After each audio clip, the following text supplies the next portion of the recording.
Hello children. Today's explanation I'll begin with a small rhyme. Twinkle twinkle little star, how I wonder what you are.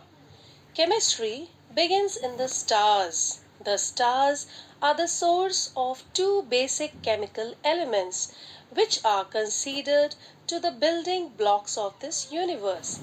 And these are helium, which constitutes 24%, and you know children which element constitutes 75% of the universe.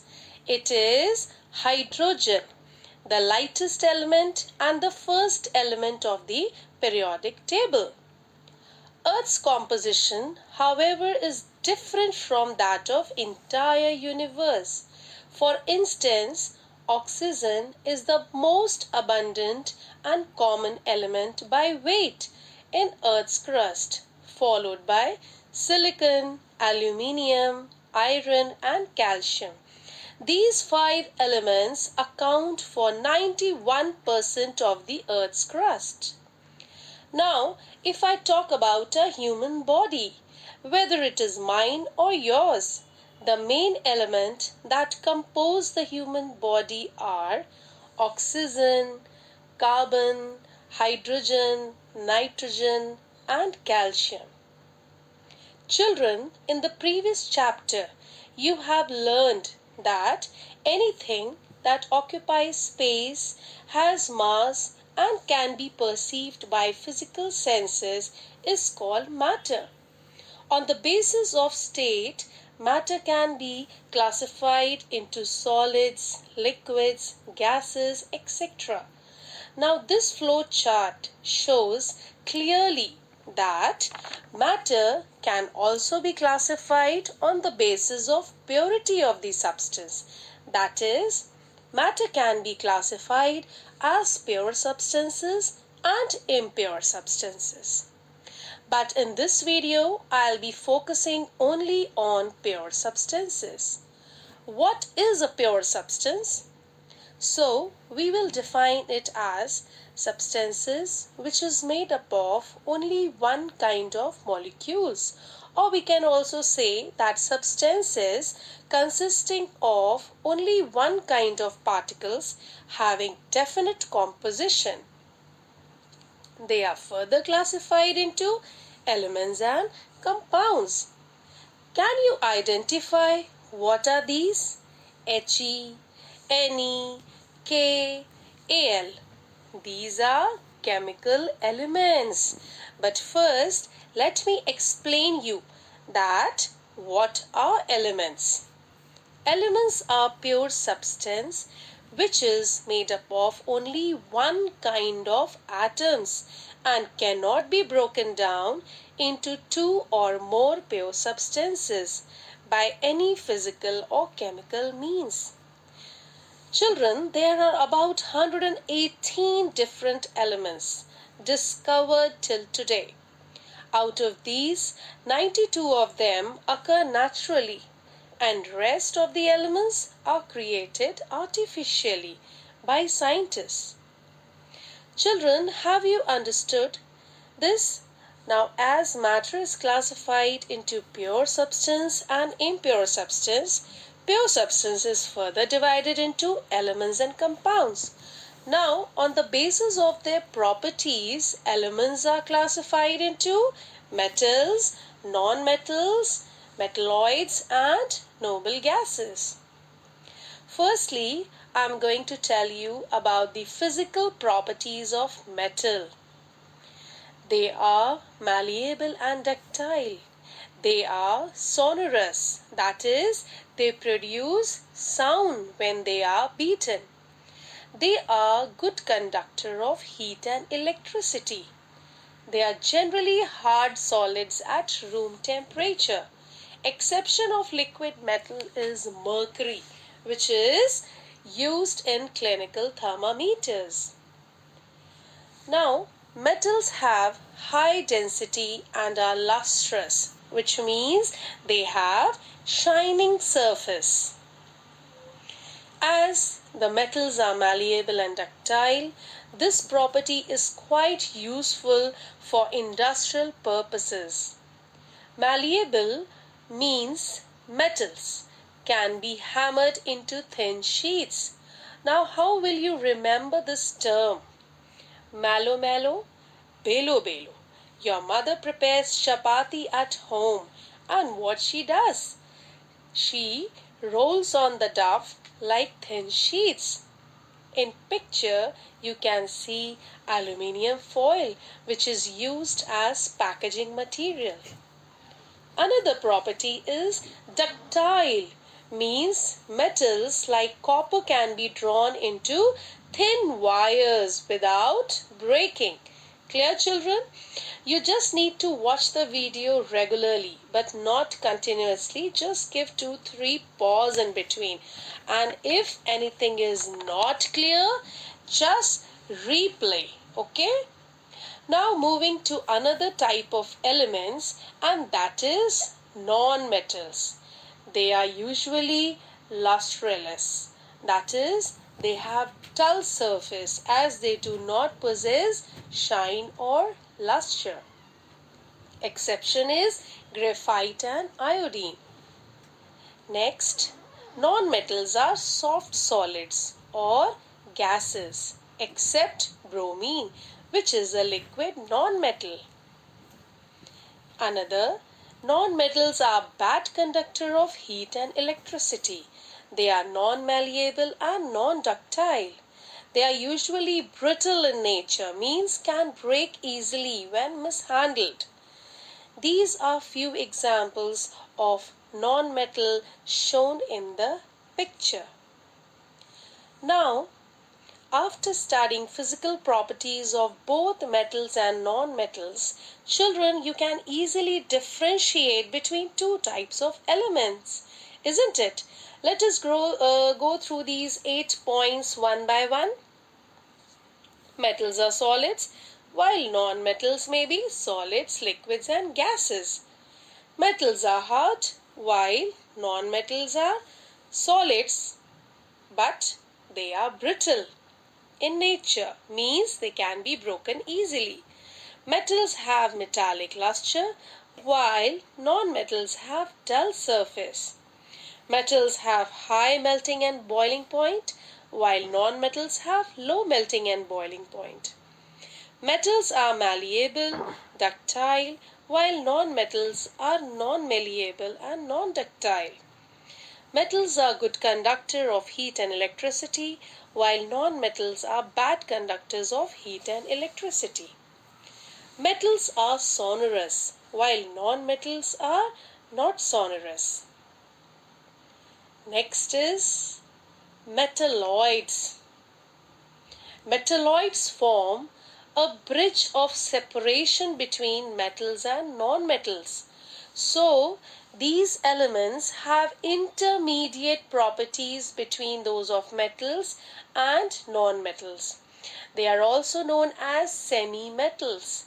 In all these, there are 7 metalloids: boron, silicon, germanium, arsenic, antimony, tellurium, and polonium. Out of these, silicon and germanium are quite useful in the electronic industry as it acts as a semiconductors. Now the fourth type of element is noble gases. Noble gases are the gaseous elements which are extremely stable and do not react chemically with other elements. As a result, they are known as inert gases. Let me name these: helium, neon, argon, krypton, xenon, and radon. Do you know a fact about noble gases? They were discovered around 1895, and the gas helium exists in the sun. That's all you have studied about elements. Now each element is represented by a symbol which is usually derived from the English or Latin names of the element. But let's study about chemical symbol, which tells us what atom it is. It may be a letter or two letters of the name of the element. John Dalton, who proposed atomic theory, created around 36 chemical symbols in 1803. But children, as you can see in this picture, it was quite confusing and difficult to recognize and learn. So this method of representing elements failed. Then what happened? J.J. Berzelius assigned each element a unique symbol, and modern chemists use these symbols for each element to facilitate writing and for convenience. So, how will you define chemical symbol? Chemical symbol is an abbreviation or short representation of a chemical element. Is it clear? Nowadays, the IUPAC, which is International Union of Pure and Applied Chemistry, approves the names and symbols of new elements. Now the question arises that how do elements get their symbols? Let us see. Scientists use first letter or two letters of their English names, right? For example, hydrogen, we write it as H. Helium, we write He.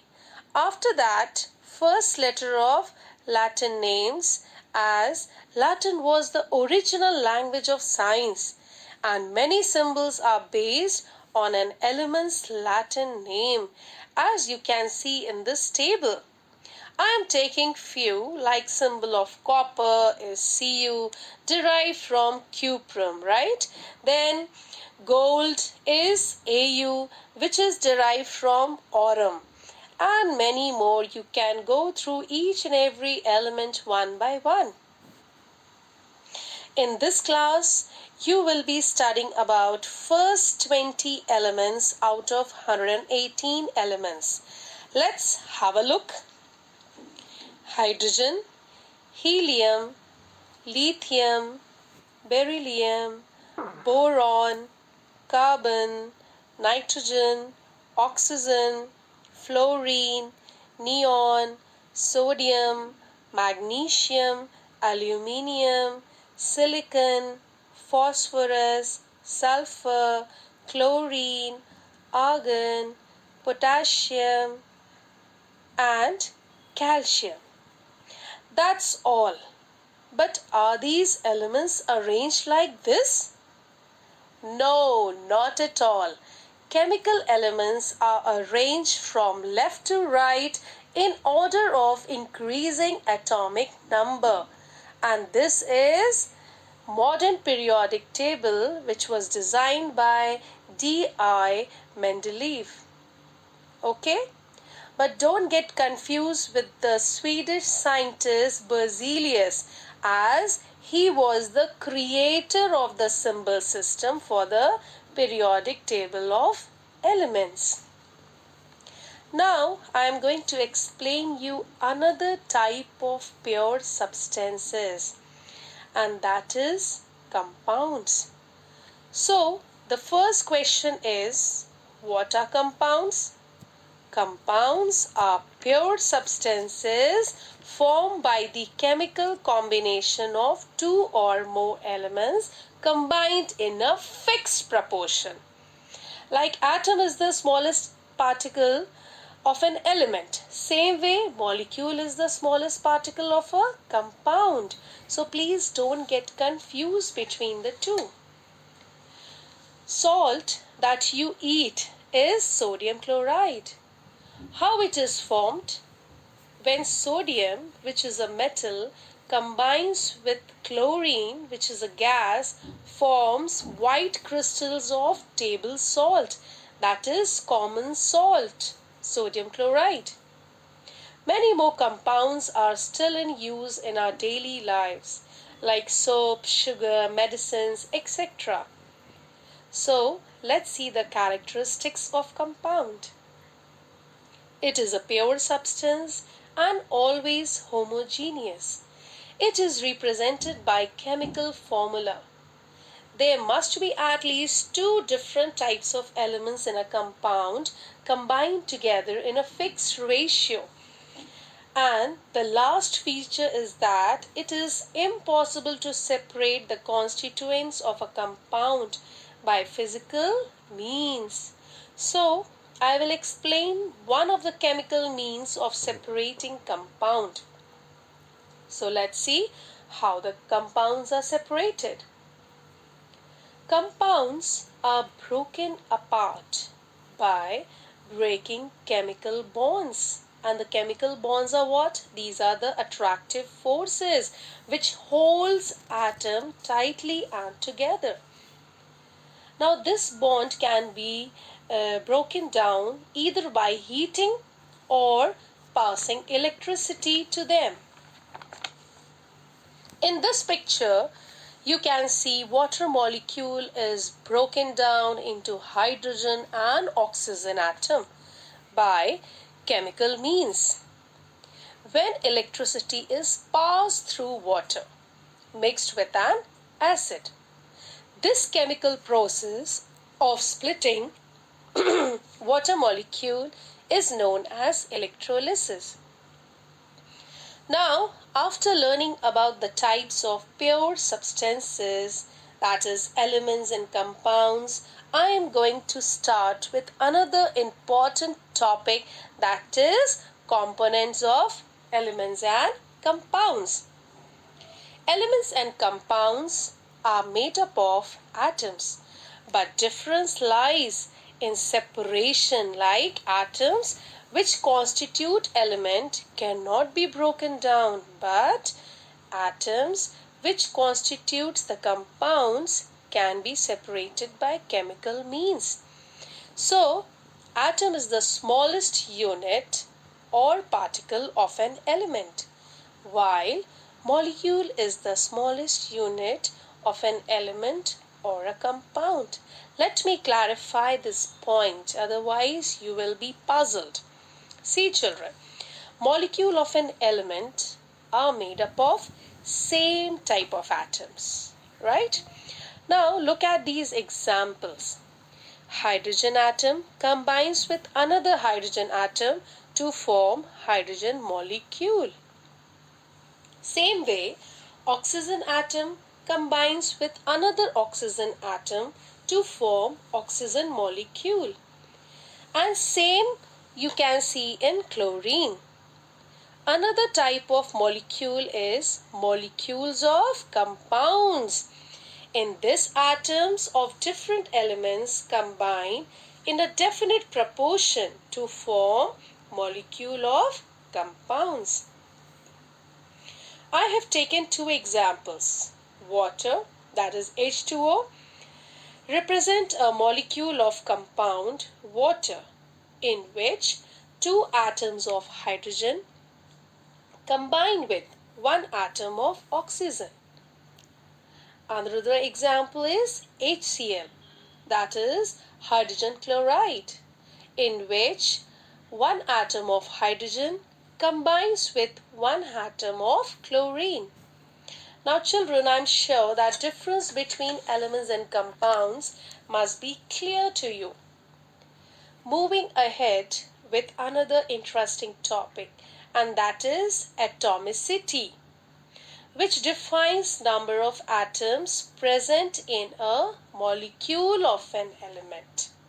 If I ask you to write oxygen molecule, so what will you write? O2 means what? 2 atom of oxygen. So, what will be the atomicity of oxygen? 2. Okay?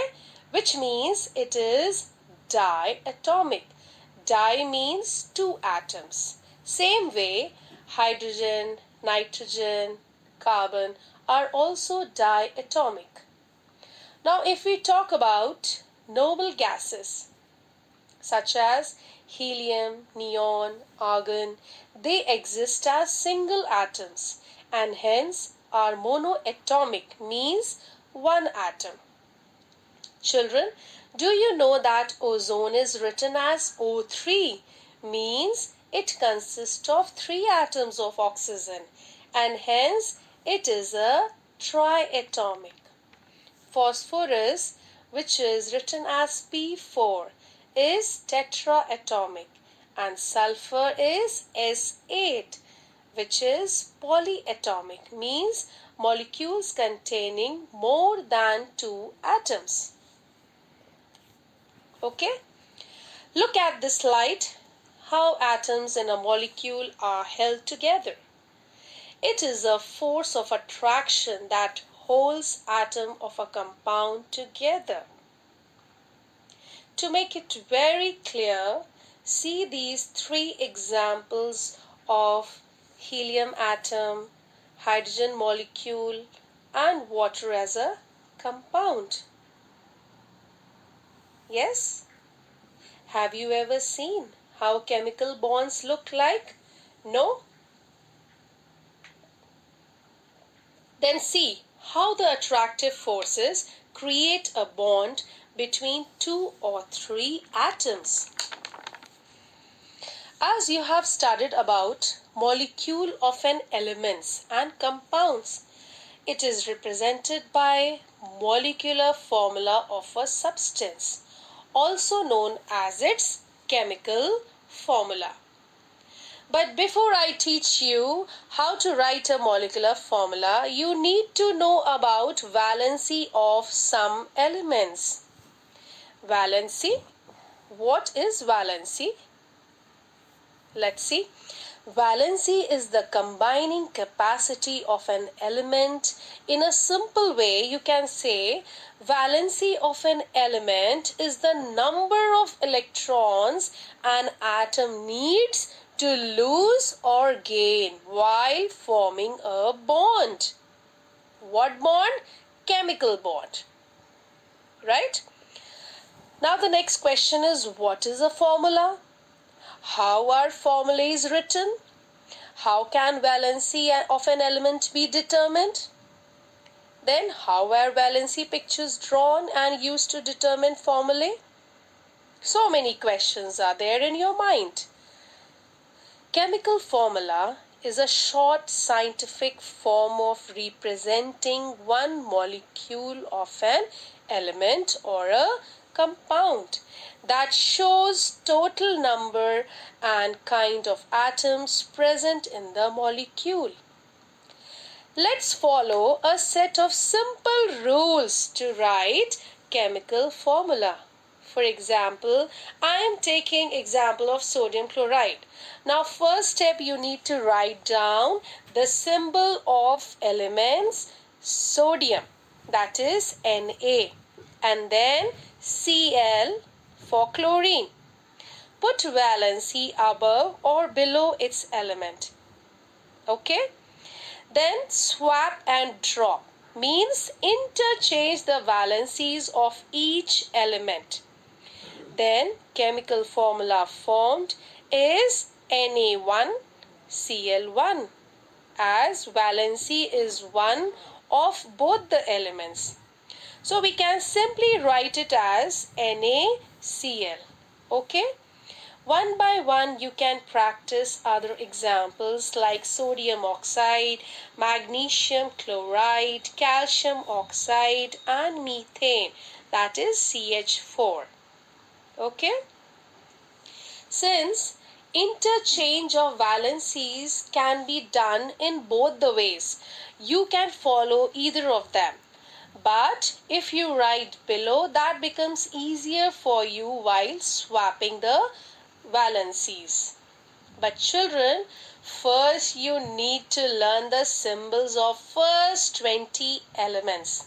Then valency of some elements which are given in your book, and also the formulae of some compounds and their constituents.